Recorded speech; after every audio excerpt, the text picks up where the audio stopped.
Good morning বাচ্চারা। আমি বুঝলাম না কিছু, তোমরা হাসতেছো কেন? চলো ফটাফট তোমরা তোমাদের হোমওয়ার্ক বের করো।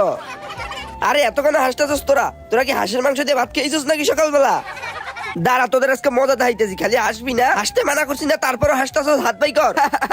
তোর এখনো হাসি পাইতাছে? শয়তান বাচ্চা, তোদের মতো পোলাপান স্কুলে আহে কেন? আরে শাহরুখ, তুই কেন হাসতাছস? আরে তোর কেন হাসি পাইতাছে? খালি হাসবি না, ইনে মার খা।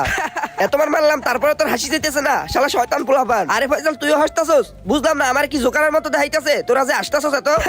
তোদের হাসা এইভাবে বন্ধ হইবে না, তাড়াতাড়ি পিট নিচে কর। স্কুলে কি আমি মজা করতে আইছি নাকি? খালি হাসতাছস তোরা। এখনো যদি তোরা হাসস তাহলে আমার থেকে খারাপ কিন্তু কেউ হবে না। মনে হইতাছে তোরা এইভাবে শুধরাবি না। তাড়াতাড়ি তিনজন হাত উঁচা করে বেঞ্চের উপরে দাঁড়া। হ্যাঁ, আমি বুঝতে পারছি তোমাদের হাসি এইভাবে থামবে না, তোমাদের প্রিন্সিপালের কাছে নিয়ে যাওয়া লাগবে আমার। চলো। স্যার, তোমরা বলো, তোমরা কি সারাদিন মোবাইলে গেম খেলতে ভালোবাসো নাকি আমার মতো পরিবারের সাথে সময় কাটাতে ভালোবাসো? তোমরা যারা পরিবারের সাথে সময় কাটাতে ভালোবাসো তারা ভিডিওটা লাইক করে চ্যানেলটা সাবস্ক্রাইব করে দিও। আর যারা ভিডিওটা লাইক করে চ্যানেলটা সাবস্ক্রাইব করবে না, আমি বুঝবো তারা সারাদিন গেম খেলতে ভালোবাসে। স্যার, প্রিন্সিপালের কাছে কি আপনি এভাবে ল্যাংটা হয়ে যাবেন?